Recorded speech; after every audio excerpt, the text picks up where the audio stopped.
Tigy, the Tram Engine, and the Lost Coach by Mr. Christopher James Rush as the new storyteller. Chapter 1.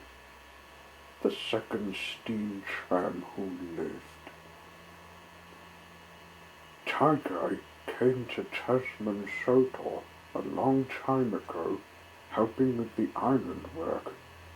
It was better than working in the other railway. He was thinking of his young days when he was having trouble in the harbour, when, like Toby, he never had any exercise. I'm glad I lived to tell the tale of mine. I have my book my driver made for me, he told himself. A book I can read about the past. All the sad years I had when I was taking in the fish. I was never happy. But I did have a chance to escape after a few attempts at trying to get out of the harbour, which had failed, he remembered. For a while, anyway. He started reading his book.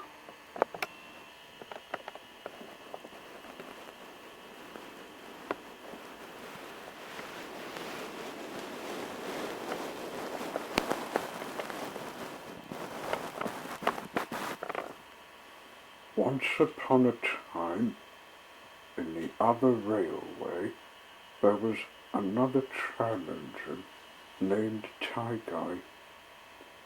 He's worked in the other railway parts for years, and was wanting a taste of freedom.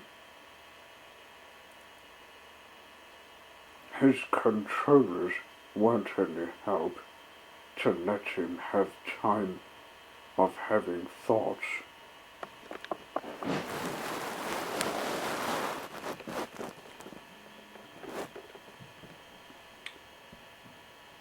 Mr. and Mrs. Gragastone were a married couple who were running this other railway harbour. They were proud to say they were liking things to be alive with work, thank you very much. They just couldn't cope with such nonsense. Mr. Gragastone was a manager of the harbour, and he checks things if they're not behind schedule. Mrs. Gragastone was secretary of the place, who checks on records that were made, though sometimes she works on engines. They have a small son called Trank, and he likes to help with the points. He's done it for years. There we are. The Gragastones had everything they wanted.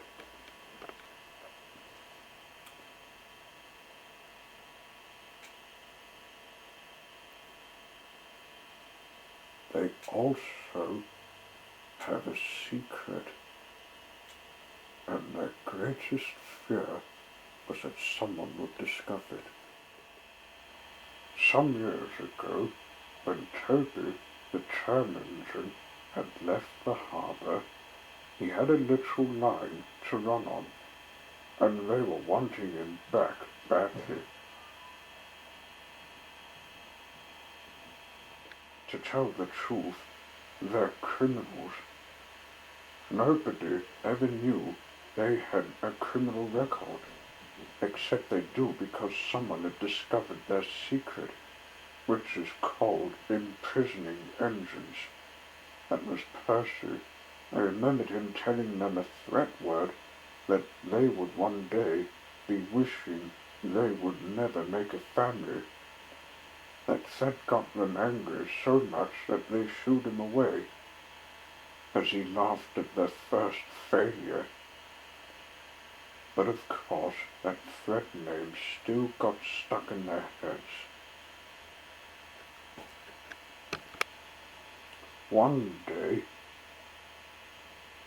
Mr. and Mrs. Gragastone were working on the papers. They were so busy sorting them out that none of them didn't see a black head of an object watching them.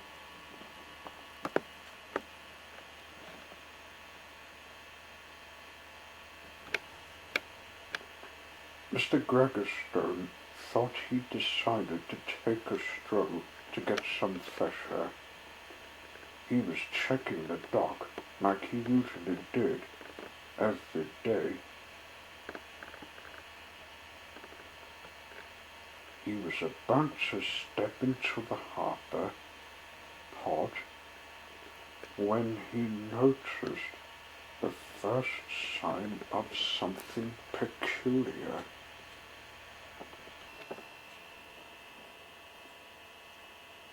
A black pony was lurking.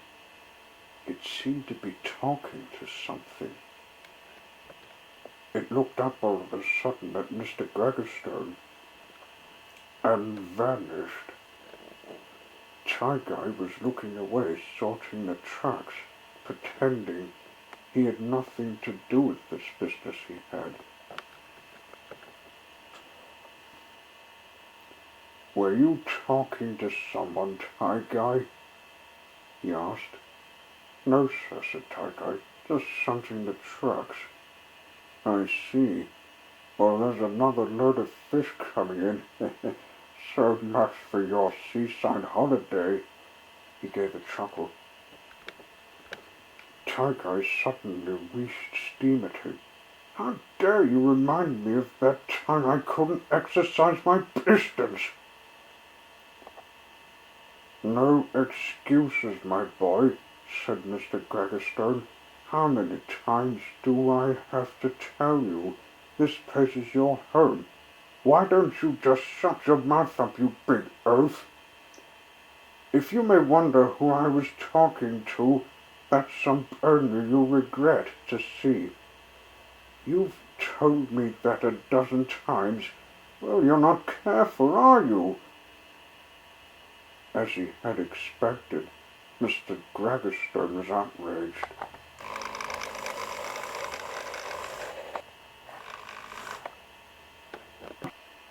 "Tigy, for once in your life, you are not following my orders, and I don't think a pony can be of help to you." But Tigy ignored him. He did realize he was talking to himself. One morning, Tigy didn't come to work. He refused to come out of his shed and was disobeying his controller's orders. Mr. Gragastone came out of his office to talk to him. "What's your game, boy?" he asked sharply. "What's your business of being a controller of this place?" Tigy asked back. "I've told you before, and today I'm not working for you. My brothers have left because you didn't give them a chance to get a proper exercise." "Stuff and nonsense," said Mr. Gragastone. "I want you to work for me right now. Will you take fish?" "Oh yeah? Look who's taking them." He looked back and saw it was Percy taking the fish. He was travel working.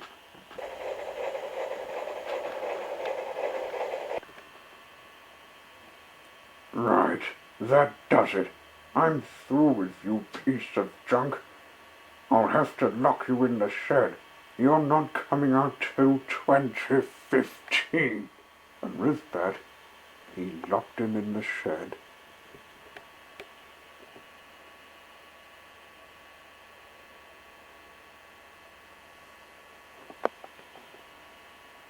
Hours passed. Tigy waited for his crew to get him ready, but they didn't. They were tired driving him because Well, Mr. Gragastone refused to give them the shed key.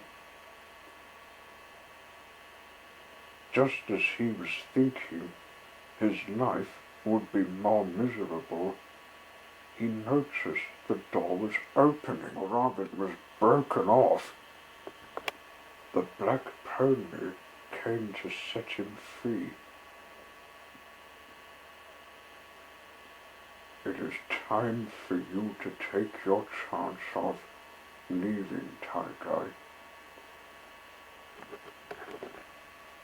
I've asked this man named Tom to drive you, so you can get to your new home in Tasman Sodor, said Nightmare Moon, which was the black pony's name.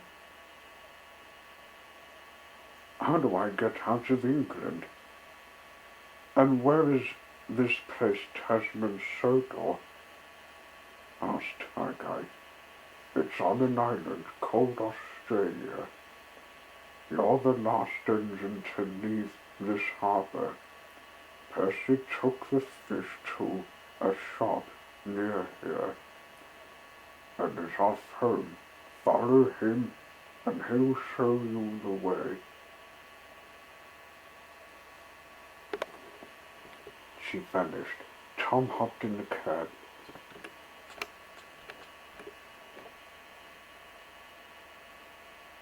Tigy steamed quietly out of the harbour and away to find the secret line to Tasman Sodor, whispering to himself, "To me, the second steam tram who lived." End of chapter 1.